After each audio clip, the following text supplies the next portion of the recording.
bit. Was meant for you. Right Sing there. along to my stereo. Gym-class heroes, baby. If I was just another dusty record on the shelf, would you blow me off and play me like everybody else? If I asked you to scratch my back, could you manage that? Like if we had chicken Travie, I can handle that. The official fan club, and we're here today with Sashi from Gym Class Heroes. Yes. For an interview at Vans Warped Tour. And really exciting is that Gym Class Heroes has a new hit, Stereo, featuring Adam Levine. Yeah, Stereo Hearts. Yeah, Stereo Hearts. It's getting a lot of mainstream airplay. It's a great song. Adam Levine, obviously, awesome singer. How did you hook up with Adam Levine? Well, actually, when we first started Gym Class, towards the very beginning days, we talked to our management about a list of people we'd love to work with, you know, and Adam and Maroon 5 in general was on that list. So when we started working on Stereo Hearts, it just seemed like a natural fit, and he was available for it and was into it. So is there an album coming on the heels of Stereo Hearts? I saw the single. Yeah, we've been working on the Paper Cut Chronicles too, and that's going to be released this fall. So and that song's going to be on the record. So we've been working on that for the last couple of years. I know a lot of fans had worried that our band broke up, but we never broke up. We've just been working really hard on the album. It seems like Gym Class Heroes and or the individuals, when you break out and you do your solos, do a lot of collabs with other artists and very, very successful at it. Is that something that Gym Class Heroes just fell into, or is that something that you like to do as a band, as musicians, is to collab with other musicians? I think it's fun to collaborate with other people that we respect and look up to musically. I mean, the major thing about collaborations with us, though, is that we'll only do those if we really feel like a specific song calls for it, or if it's an artist who we really want to work with, as opposed to just, you know, getting someone to work on a song because they're popular at the time, you know. And I think it's really important for us to, you know, really back the person who's working with us, and that makes us that much more excited about the song and working with them in general. You know, otherwise we might as well just do it ourselves.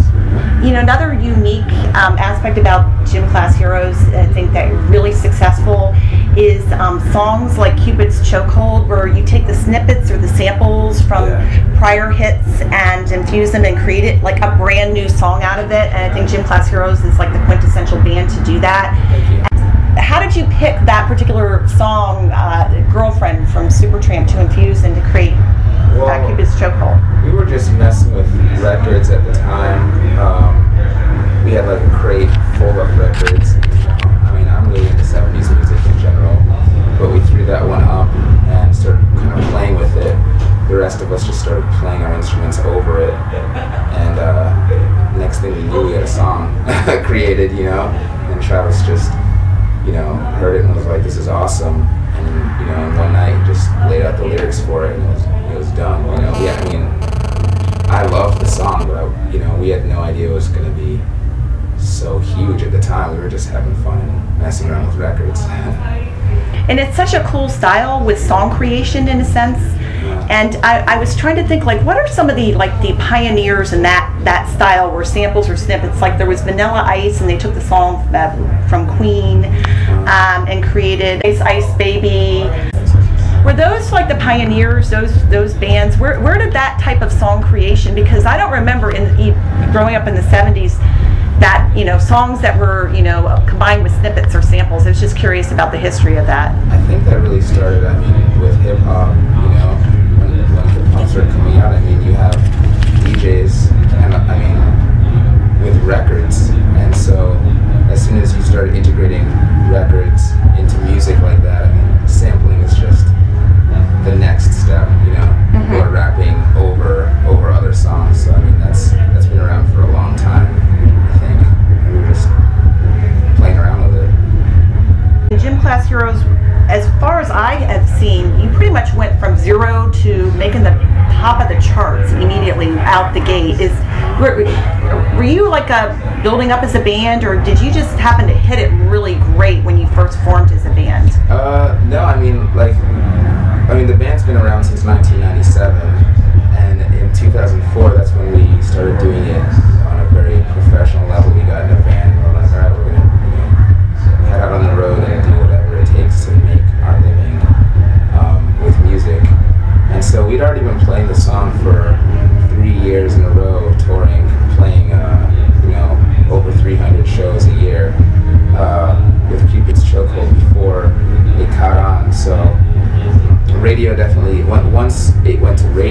that definitely gave it the extra boost that took us to that next level. But we'd already been playing and touring for a good chunk of time before that happened. So it was, you know, it was definitely a lot when the song started to pick up. It was definitely a lot to take in. But at the same time, we had been preparing for that, whether we knew it or not, for several years. So how does it feel to be back together after your hiatus as a band? Well, it feels great. I mean, we never took a specific hiatus because we've been working on the record the whole time. So in and out of there, we'd, you know, be either renting abandoned churches or, you know, going into big studios, whatever it took to get the record going. So we've been, you know, slowly plugging away at it because with a title like the Paper Cut Chronicles 2, the original Paper Cut Chronicles was the album that really launched our career. So we want to make sure that this album as a follow-up is really, really good. We want to take our time with it. So, you know, it just felt natural to be back out here on the road. We've been in communication. And all the original band members are together, continued together, and since have you swapped out? 2005. I joined in 2004, and Eric joined shortly after that, probably about 6 months after that. But so I mean, since 2005, we've had the same lineup. It's been a long time.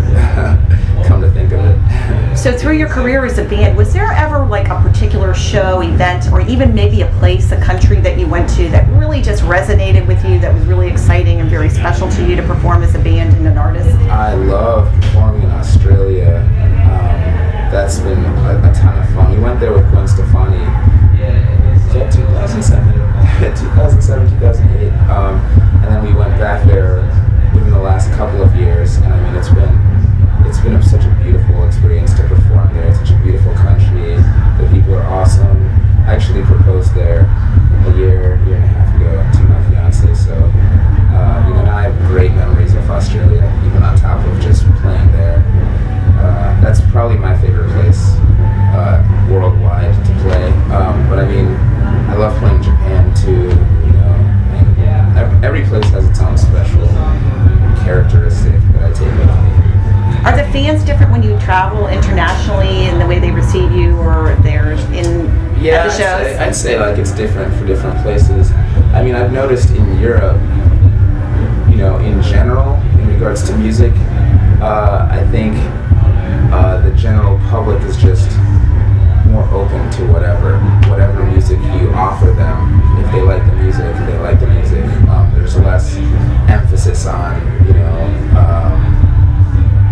packaging things for people, you know, which is great. I hope that it becomes like that over here eventually, just because, you know, the more music you open yourself to, the more free, the more freedom you feel as an artist and as a country to just let loose and express yourself. So I'm hoping that transfers over to the States. Are there any artists though you would like to collaborate with that you haven't? There's like a ton. And maybe not even with vocals, maybe musicians and you know, or guitarist or. I'd love to collaborate with Block Party, or you know, even touring wise, I'd love to do a tour with Muse. I mean, there's so many awesome artists out there, and we're meeting a lot of them on this new artists on this tour. You know, Bad Rabbits. I think we got some UK dates coming up with them. You know, Yellow Wolf, he's been killing it on this tour. You know, I mean, that's one of the awesome things about a tour like Warped Tour, is you get to meet so many new artists, and then so later on when you're thinking of collaborations or tours to put together, you can, you know, think back to the people that you've met and say, oh man, you know, I'd love to reach out to this person, and then after actually meeting them and touring with them, it already feels like you have a camaraderie with them. So, you know, taking advantage of that on this tour as well. Well, really excited to see the new album coming out in the fall. You. Do you have a personal message that you would like to impart to your fans? Yes. Thank you guys so much for waiting patiently on this record. I swear we've been working on it the whole time, and we love you guys. Thank you for coming out to all of these shows. We should have a video for Stereo Hearts within the next couple of weeks. And other than that, look for the Paper Cut Chronicles 2 this fall, and we're going to be touring forever after that comes out. So I'm sure we'll see you guys sooner than later. Bye-bye. Make me your radio and turn me up This up a little bit. melody was meant for you. So right sing there. along to my Gym stereo. class heroes, baby. If I was just another dusty record on the shelf, would you blow me off and play me like everybody else? If I asked you to scratch my back, could you manage that? Like if we had chicken Travie, I can handle that.